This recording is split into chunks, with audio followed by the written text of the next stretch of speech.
Fala galera, Joel Paviotti aqui do canal Iconografia da História. Os nossos seguidores pediram pra gente fazer um vídeo explicando qual que era a relação entre a luta dos direitos civis dos negros nos Estados Unidos com a grande HQ do Stan Lee, X-Men. A gente resolveu gravar esse vídeo e hoje a gente vai explicar para vocês o que tem a ver a luta antirracismo nos Estados Unidos com os X-Men. Mas antes eu queria pedir para vocês o like. Deixa o like, é um singelo para vocês, é um gesto pequeno, mas para nós que produzimos aqui tem um grande retorno. Se inscreva também no nosso canal, assine o sininho porque a gente vai estar lançando um vídeo aí cotidianamente e compartilhe esse vídeo com as pessoas aí porque é uma curiosidade bastante interessante. Vamos lá? Roda a vinheta!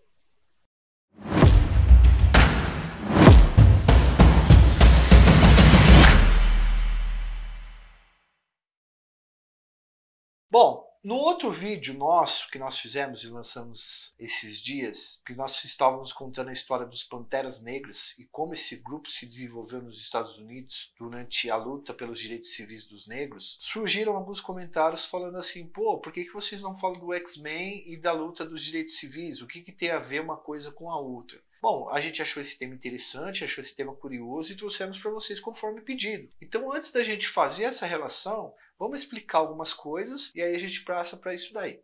Bom, durante os anos 50, houve um boom da luta pelos direitos civis dos negros nos Estados Unidos.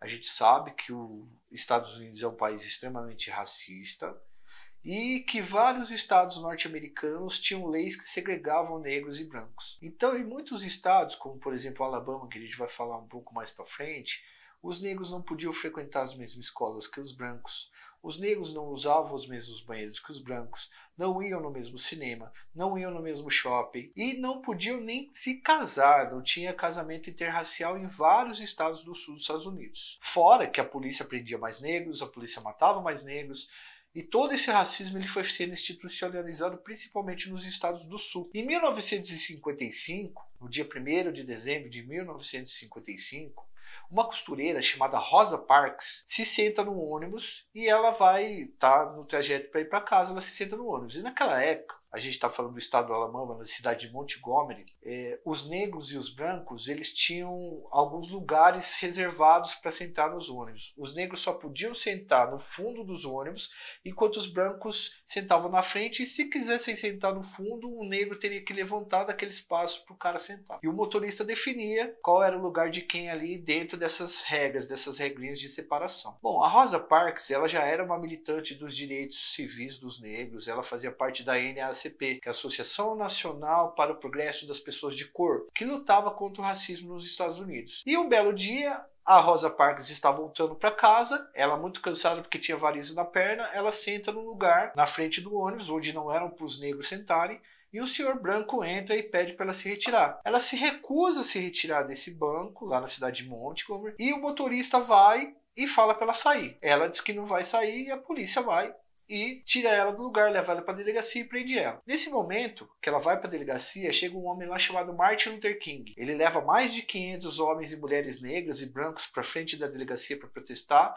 E ali, no dia 1º de dezembro de 1955, é o dia que a gente marca o início do boom, do aumento, né, do protagonismo da luta pelos direitos civis dos negros. Os negros lutando por igualdade. Junto com Martin Luther King, né, mas separados ideologicamente, mas na mesma época, contemporâneo, nós tínhamos também um cara chamado Malcolm X. O Malcolm X, ele nasceu em Omaha, teve o seu pai morto por questões racistas também. Chegou a estudar, era muito bom no estudo, mas o professor falou que ele não seria muita coisa porque ele era negro. E aí, quando ele vira jovem, adolescente, ele vai pro Harlem. E no Harlem, lá nos Estados Unidos, né, naquele bairro negro famoso de Nova York, ele passa a assaltar, roubar, vender drogas e é preso. Lá o Malcolm X, né, ou Malcolm Little, antes de se chamar Malcolm X, ele se converte ao islamismo e ele começa a fazer parte de um grupo chamado a Nação Islã. Esses dois líderes, tanto o Martin Luther King quanto o Malcolm X, eles são bastante conhecidos na história da luta dos direitos civis dos negros nos Estados Unidos. Nos anos 60,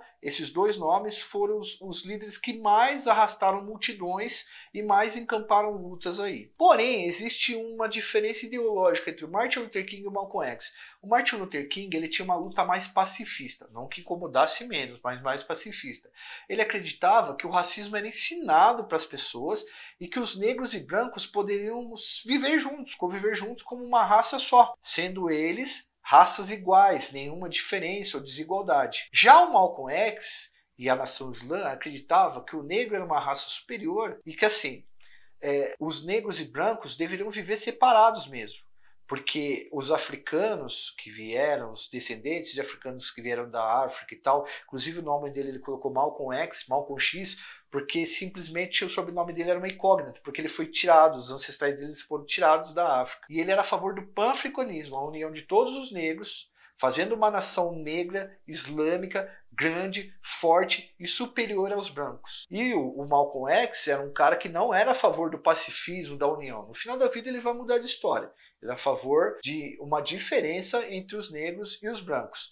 O branco me deu um tapa, eu darei um tapa nele. O branco usou de luta violenta, eu usarei de luta violenta contra ele. Esses dois pormenores ideológicos, essas duas guias ideológicas aí, esses dois caminhos ideológicos, eles fizeram com que esses dois líderes seguissem caminhos opostos na mesma luta, luta pelos direitos iguais. Em 1963, Stan Lee, grande ilustrador, ele vai lançar, no auge da luta dos direitos civis dos negros, uma das suas HQs mais famosas, que é o X-Men. O que é a história do X-Men? Em algum momento na história da humanidade, certos grupos passaram a nascer com mutações. Essas mutações criavam poder nessas pessoas e eles acabam virando uma espécie de grupo identitário, os mutantes. Os mutantes são caçados pelas pessoas comuns, são perseguidos pelas pessoas comuns, as pessoas comuns tentam de qualquer forma tratarem eles como aberrações, até que o Dr. Xavier, o professor Xavier, na verdade um telepata muito famoso, um telepata muito poderoso, ele passa a descobrir esses mutantes quando eles são ainda crianças ou adolescentes, e ele passa a educá-los para que eles possam controlar os seus poderes e conviver junto com as pessoas comuns. É uma luta identitária e uma luta muito mais próxima dessa questão de vamos conviver todos juntos porque podemos. Essa ideia é baseada na ideologia do Martin Luther King, nas ideias do Martin Luther King. E há a confirmação do Stan Lee que ele se baseou no Martin Luther King para isso. Por outro lado, alguns anos depois, o HQ X-Men, ele vai lançar um novo personagem aí que vai rivalizar ao mesmo tempo que tem amizade com o professor Xavier, que é o Magneto. O Magneto, ele é um cara poderoso também, ele sofreu na mão de pessoas comuns assim como o professor Xavier, mas ele tem uma ideia diferente sobre os caminhos que os mutantes devem levar na história da humanidade. Ele acha que o mutante é um grupo superior, evoluído, fruto de uma evolução e que não tem que controlar poder nenhum. Tem que formar uma nação de mutantes e essa nação de mutantes ela se separa da nação comum e pronto. Fruto de toda a violência que ele sofreu, de tanto que ele viu os mutantes serem violentados.